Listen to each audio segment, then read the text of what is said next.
Everyone likes to imagine that there might be a Picasso hidden in the attic. But it is a sad fact of life that when we finally get around to cleaning out the clutter, most of us will uncover nothing but dust bunnies. However, some people have found out that riches were hiding not in their attic, but in their junk drawers, backyards, bathrooms, dinner plates, or even on their birth certificates. And the things that they made fortunes from weren't as rare as a work of art. They were things that almost everyone today can find or buy cheaply. Read on to find out about 10 ordinary items that made their owners rich. 10. A name. When Jason Sadler's mom told him his stepfather was filing for divorce, Sadler responded to the news with a joke. Sadler told his mom he'd just have to sell off his last name to avoid being stuck with the family name of a third divorced dad. That joke became reality half a year later when Jason Sadler created a website called buymylastname.com. Sadler offered to change his last name to an advertising billboard for any company willing to pay for the privilege. What would happen if Nike wanted to change Jason's name to Jason Just Do It? Jason would just do it indeed, as long as the dubbing was for the highest price offered. Within 24 hours of the auction opening, his name's selling price skyrocketed to $30,000. 40 days later, Jason was paid $45,000 to legally become JasonHeadsets.com. While MrHeadsets.com may be a memorable title, Jason decided he would not settle on that last name either. Headsets.com did not go back to calling himself Jason Sadler. Instead, he auctioned off his last name again, and for $50,000 Jason was now Jason Sufrap. What is in a name? Almost $100,000, apparently. 9. A cup of coffee. On a cold winter day, Stella Liebeck and her nephew drove up to a McDonald's drive-thru. After ordering a cup of hot coffee, Liebeck spilled it on her lap as her nephew pulled the car away. Stella Liebeck then sued the restaurant chain for damages and won big time. In the first court case that followed, Liebeck versus McDonald's, the jury awarded her $3 million in compensation. Though a judge later reduced this prize to about $500,000, and Liebeck may have settled for a lesser amount later, that payout does not seem bad for spending 15 minutes at a fast food franchise, though maybe not worth spending months in the courtroom. But before we all head out to the nearest drive-thru with a hot beverage in one hand and a phone ready to speed dial our lawyers in another, this settlement did come with a cost greater than coffee-stained pants. Liebeck suffered third-degree burns and required skin grafts to recover, and evidence in the courtroom revealed that hundreds of people each year had suffered similar injuries because McDonald's franchisees had overheated their coffee. This lawsuit was more a case of justice rather than frivolity. 8. A spring. Richard James was working in a factory during World War II when he knocked a spring off the shelf. He was amazed when the spring smoothly coiled downwards instead of instantly dropping to the ground. As the spring hit the floor, an idea hit him: what if he could make a coil that would double as a child's toy?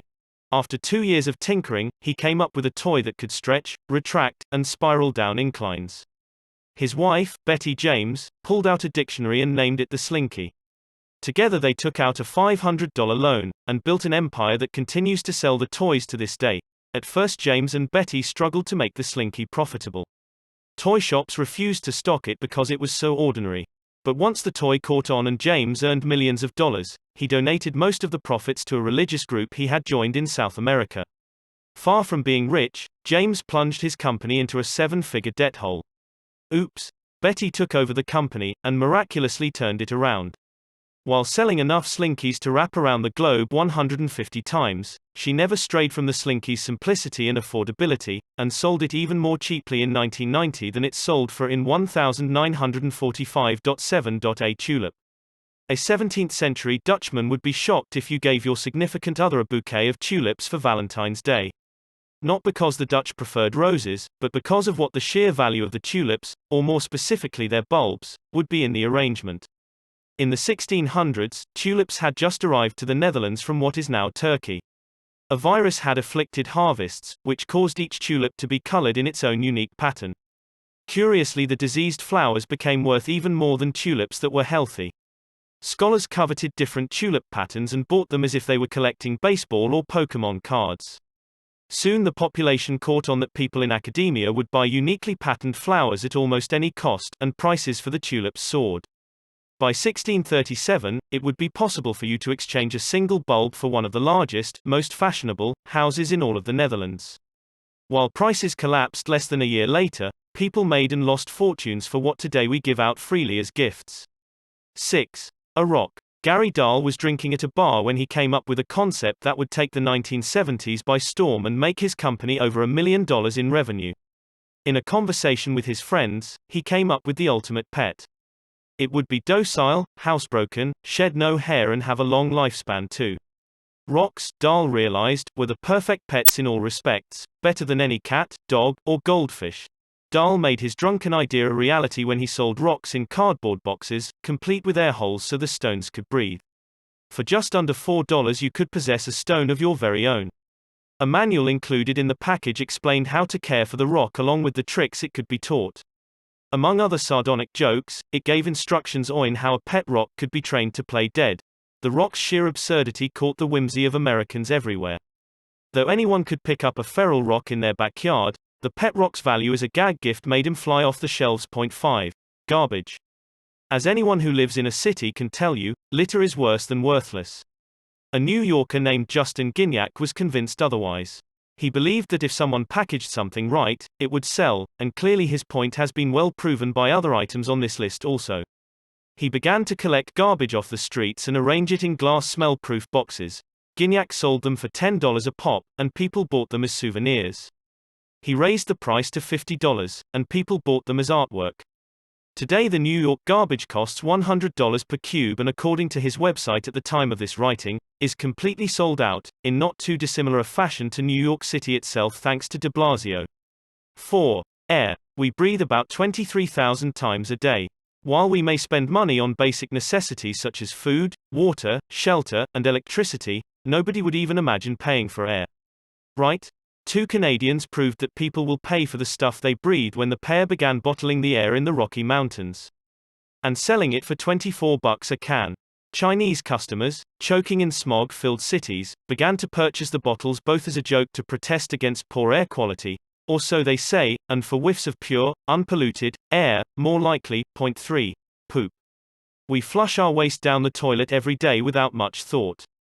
If we excreted gold instead of poop, we might think twice about doing so. Artist Piero Manzoni believed that his own waste was just as valuable as gold. In 1961, he put his money where his butt was, and canned 90 tins of his own poop and tried to sell it to his patrons. Less than 2 years later he exchanged 30 grams of the stuff for 30 grams of 18-karat gold. Lest we think that this was another strange byproduct of the 1960s, another can sold in a 2008 auction for over $100,000, meaning that right now Manzoni's poop is worth roughly 65 times its weight in gold. 2. A red paperclip. Kyle McDonald, a 27-year-old man from Montreal, started out his summer with no job, no house, and a single red paperclip.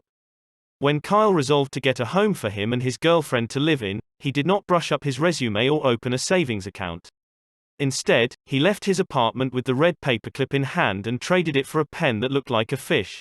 13 exchanges later, he traded a movie role for a 2-story farmhouse in Kipling, Saskatchewan. Kyle had traded up the paperclip on his desk for a house in less than a year, in a story that shows even the value of office supplies can bring surprise. 1. 2 boxes of pizza. In 2010 Laszlo Hanyecz, a Hungary developer of a then near unknown cryptocurrency called Bitcoin had a craving for pizza. Under the internet handle, Laszlo, he offered 10,000 bitcoins to anyone who would order him 2 pizza pies. 9 years later in 2019, those 10,000 bitcoins are worth far more dough than the flour in 2 large pizzas. Anyone who had taken Laszlo up on his offer, at the time of this writing, would now possess more than $100 million just for having made 2 orders from Papa John's.